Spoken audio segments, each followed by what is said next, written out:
तो जय हिंद साथियों, आज के इस वीडियो में आपको बताने वाला हूँ आधुनिक काल या वर्तमान काल। मतलब वर्तमान काल को भी आधुनिक काल कहा जाता है। साथ साथ आधुनिक काल की परिभाषा और उसके जो कितने भागों में आधुनिक काल को बांटा गया है। तो बिना देरी की हम इस वीडियो को करते स्टार्ट। और जो आपका प्रश्न है पढ़ते हैं इस तरह से कि आपको अच्छे से यहाँ पर समझ में आ जाए और इसकी परिभाषा के साथ साथ इसके जो भाग है वो भी आप अच्छे से कवर कर सकते हो। देख लीजिए, आधुनिक हिंदी कविता का प्रारंभ संवत 1900 से माना जाता है। मतलब जो आपका आधुनिक काल का जो यहाँ पर अब शुरू प्रारंभ हुआ था वहाँ पर कब से माना जाता है? 1900 से माना जाता है। इस काल में धर्म, दर्शन, कला, साहित्य आदि के प्रति नए दृष्टिकोण का आविर्भाव हुआ है साथियों।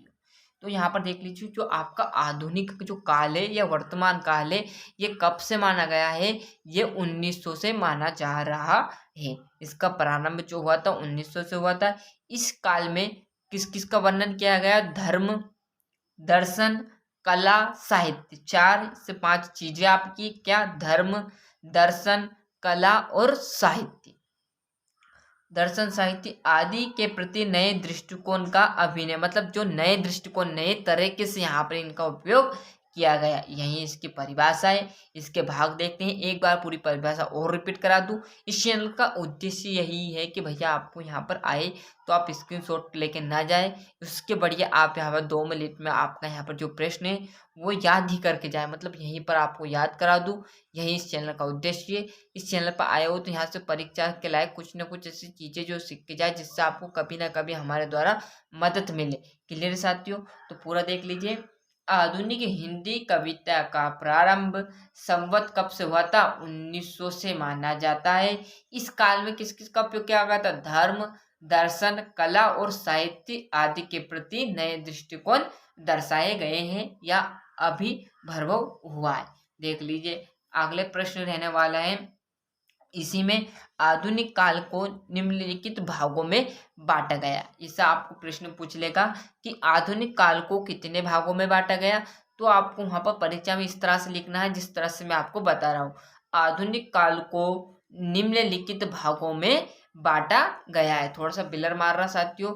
इस प्रकार आपको परीक्षा में भी इसी प्रकार लिखना है कि आधुनिक काल को निम्नलिखित भागों में बांटा गया है। तो नंबर 1 देख लीजिए आप, भारतेंद्र युग। सन आपका देखोगे 1850 से 1900 तक। भारतेंद्र युग सबसे पहला आधुनिक युग था। क्या था? भारतेंद्र युग कब हुआ था? सन 1850 से 1900 तक। मतलब आपका 40 से यहाँ तक 50 से चला था। द्विवेदी युग सन आपका 1900 से 1920 तक। मतलब यहाँ पर ये 50 साल चला। और ये आपका द्विवेदी युग सबसे छोटा युग, मतलब आपका 20 वर्ष तक चला समथिंग। तो पहला भारतेंद्र युग आपका सन जो रहने वाला 1850 से 1900। द्विवेदी युग रहने वाला है 1900 से 1920 तक साथियों। अगला जो है छायावाद युग 1920 से 1936 तक। मतलब आपका कम से कम यहाँ पर ये 16 वर्ष चला। 3 बता दिए मैंने, भारतेंद्र युग, द्विवेदी युग और छायावाद युग। भारतेंद्र युग कब से कब? 1850 से 1900 तक। द्विवेदी युग साथियों आपका रहने वाला 1900 से 1920 तक। आपका छायावाद रहने वाला है 1920 से 1936 तक। और आपका यहाँ पर रहने वाला है प्रयोगवादी युग। मतलब आपका प्रगतिवादी युग है उस सन 1926 से 1943 साथियों। ये तो सबसे कम चला हुआ है। ये आपका प्रगतिवादी लास्ट रहने वाला साथियों। इसके बाद एक और सेकेंड है प्रयोगवादी। प्रयोगवादी आपका कब से कब तक चला? 1943 से 1950। और आपकी जो लास्ट बचा हुआ है नई कविता, सन 1950 से आज तक चला हुआ है। देख लीजिए यहाँ पर, ये देख लीजिए पूरा मैंने आपको बता दिया है। एक बार पूरा यहाँ से अच्छे से स्क्रीनशॉट ले लीजिए साथियों।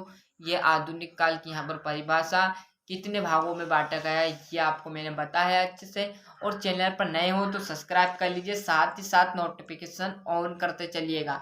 मिलते हैं साथियों इसके अगले वीडियो में। जब तक के लिए आपको अच्छे से मेहनत करनी है और अच्छे से पढ़ते ही रहना है। और यदि किसी भी सब्जेक्ट में दिक्कत हो तो आप बेझिझक होकर कमेंट कीजिए, शर्माने की कोई बात नहीं है, उसका आंसर मैं आपको इसी चैनल पर प्रोवाइड करा दूँगा। धन्यवाद। और इस चैनल का उद्देश्य मैंने आपको शुरू में ही बताया था स्टार्टिंग में कि मेन उद्देश्य आपका ये है कि आप यहाँ से आए हो तो कुछ ना कुछ ऐसा सीख के जाए जिसको आपको परीक्षा में हमारी तरफ से थोड़ी-सी जो आपकी परसेंट है उसमें बढ़ोतरी हो।